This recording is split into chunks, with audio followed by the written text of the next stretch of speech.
Olá, meus amigos. Eu sou Márcio Coimbra, presidente do Conselho da Fundação da Liberdade Econômica.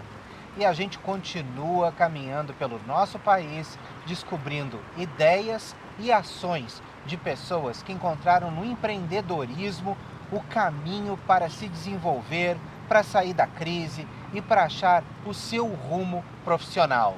A gente chegou hoje aqui em Sergipe, em Aracaju, e a gente vai conhecer a história da Thay para descobrir um pouco dessa ideia que ela teve de ser uma pet sitter aqui em Aracaju.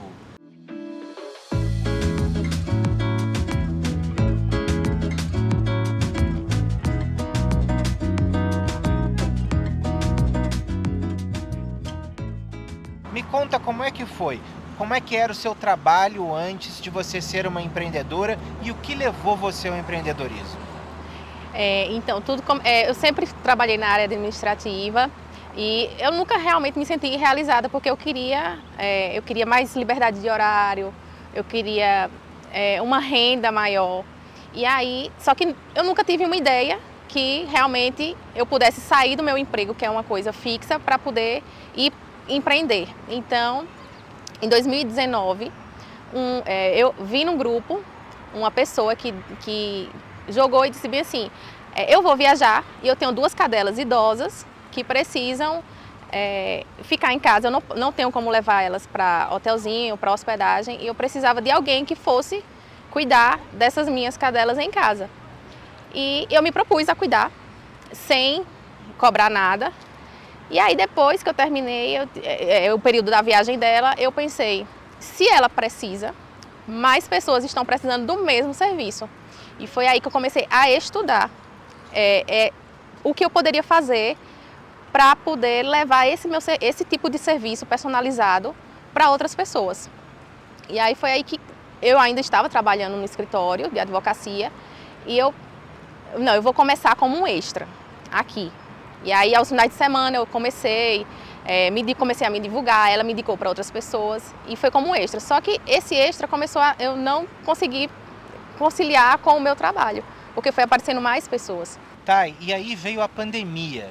E como é que ela afetou o embrião do seu novo negócio?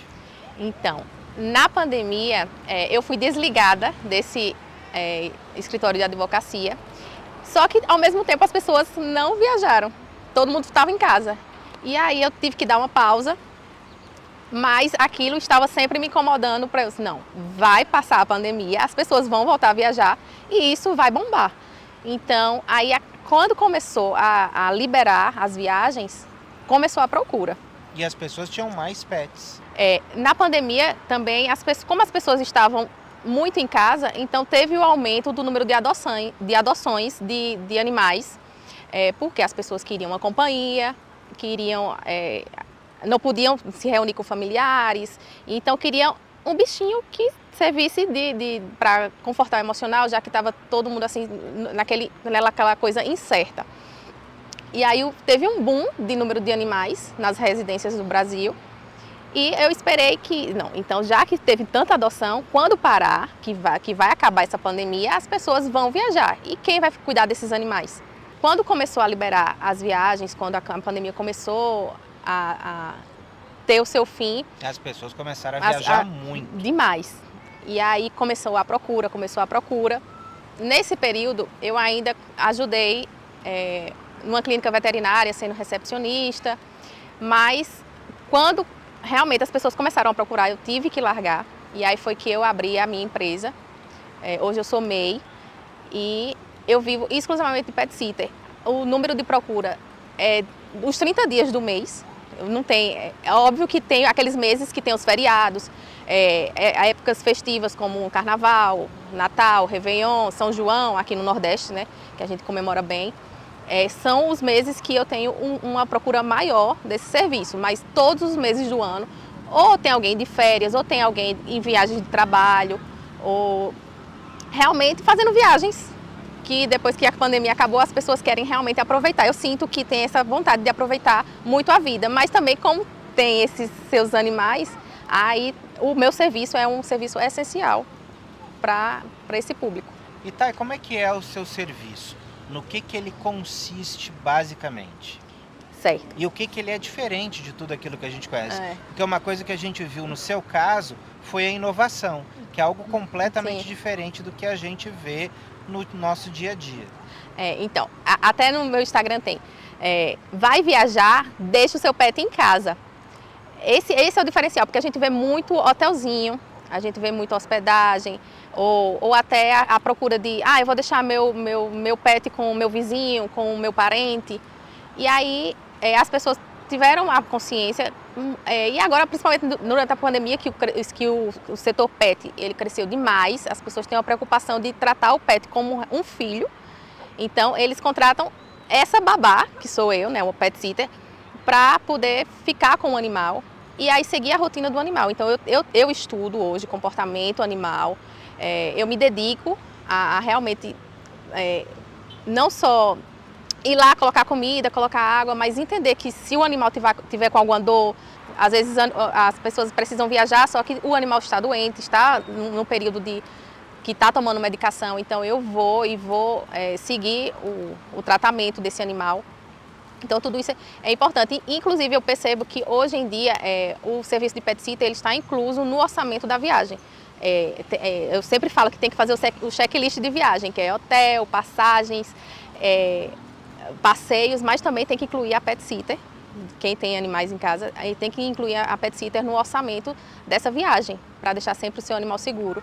Então, tudo que o tutor faz, eu vou fazer isso na ausência dele, para o animal não sentir que ficou lá. Porque antigamente as pessoas viajavam no final de semana e deixavam água, comida, e aí viajava. Hoje não, hoje tem aquela preocupação de, não, você pode ir de manhã, você pode ir à tarde, eu quero que meu animal se sinta que tem alguém realmente cuidando dele, como uma babá que uma criança. Então, nesse teria. caso, o animal ele não sai do seu habitat. Não. Ele não sai da sua Não, casa. ele fica em casa. É você que vai até ele. Eu vou até ele. E quanto tempo dura a sua visita por dia? Minha visita tem duração de até 1 hora. E nessa 1 hora eu consigo fazer toda a manutenção do animal e ainda interagir com ele. É o tempo suficiente. Aí tem pessoas que, uma visita tá ótimo, mas eu quero 3 visitas, eu quero 2 visitas. Então vai de tutor para tutor. Isso, 2, 3 visitas no dia? No dia. No dia. E alguns fazem em períodos semanais, por exemplo? 3 vezes na semana? Não, ou são diárias? São diários. Porque Diário. o animal ele precisa de cuidados de reposição, de alimentação, de água fresca. Tem que ser diário esse cuidado. E quantos animais você consegue cuidar na sua jornada diária? Na minha jornada diária eu faço de 8 a 9 visitas, que seriam até 9 horas trabalhadas.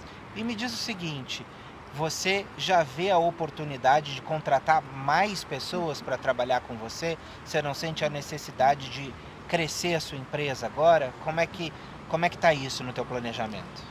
Então, esse é um planejamento que eu quero até ver se eu tiro do papel em 2023, porque com a equipe eu consigo atender mais clientes. Tenho como atender, mas uma equipe me ajudaria muito a eu poder abrir o leque de atendimentos.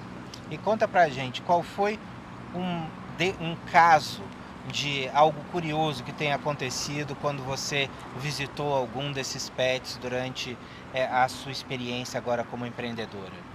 Eu tenho muitas histórias para contar como pet sitter. Uma delas, eu cheguei, a gata mora numa casa, e quando eu cheguei a gata não estava na casa. Eu fiquei muito nervosa, eu disse, não é possível. E aí eu falei com a tutora, eu disse, olha, eu não estou encontrando ela. Ela disse, não, mas ela não saiu. E aí não, pelo amor de Deus, essa gata saiu. Porque aí ela, não, você pode então acessar tudo que você tiver, você pode abrir, fechar. Aí eu fui no guarda-roupa, fui na cozinha, fui no armário, revirei a casa toda e a gata não estava. A gata estava na rua passeando. E esse é um ponto que eu sempre falo para os meus clientes, eu não atendo animais que tenham acesso à rua. Só que realmente essa gata, ela achou algum ponto, foi a primeira vez que ela ficou realmente, que os tutores realmente saíram, né, depois da pandemia e tal, e deixou ela só. Então acho que ela se sentiu meio só de noite e foi para a rua. Mas ela voltou para casa? Não, eu fui atrás dela. E consegui encontrar? Graças a Deus, que consegui coisa achar. Boa. Tá vendo que fantástico? Fora as bagunças que os pets aprontam com tia Thay, que... Conta uma pra gente. Olha, teve um caso que o senhor, ele tem 5 animais, que são 3 gatos e 2 cachorros. E aí, ele tem, no quarto dele, ele tem um jardinzinho. Quando eu cheguei, o quarto dele só tinha areia. Nossa. O cachorro subiu, cavou, ele destruiu. Só que ele destruiu, em vez de para o lado externo da casa, ele foi para dentro do quarto. Então, tinha cama. Eu disse, gente, meu Deus, eu não sei se eu fujo ou se eu encaro essa limpeza. Só que aí eu tive que limpar, né? Porque eu também não ia deixar o animal ali naquela... Mas aí foi assim, foi o meu recorde de quem aprontou realmente com tia Thay. E Thay, me conta pra gente encerrar. Você disse que a gente tem muito mais gatos, demanda de gatos do que de cachorros? Me conta um pouco disso. Meu público-alvo hoje são gatos. Até tem uma pesquisa que o número de gatos cresceu 6% em relação ao número de cães nos lares brasileiros em 2021. Por conta da pandemia. Por conta da pandemia. Talvez porque o gato ele não precisava passear durante a pandemia, né? Então, o cachorro ele precisa passear, o cachorro ele precisa de uma atenção maior, precisa que você leve para um parquinho.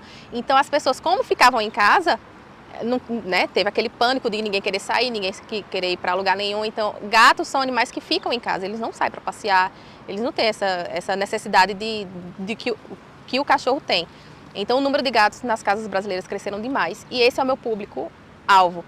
Gatos, eles não gostam de sair do ambiente deles, até para levar para um veterinário é um estresse, então é motivo de estresse você, eu vou deixar meu gato, sei lá, com o meu familiar, mesmo que seja conhecido, ele não quer sair do território dele, eles são muito territorialistas.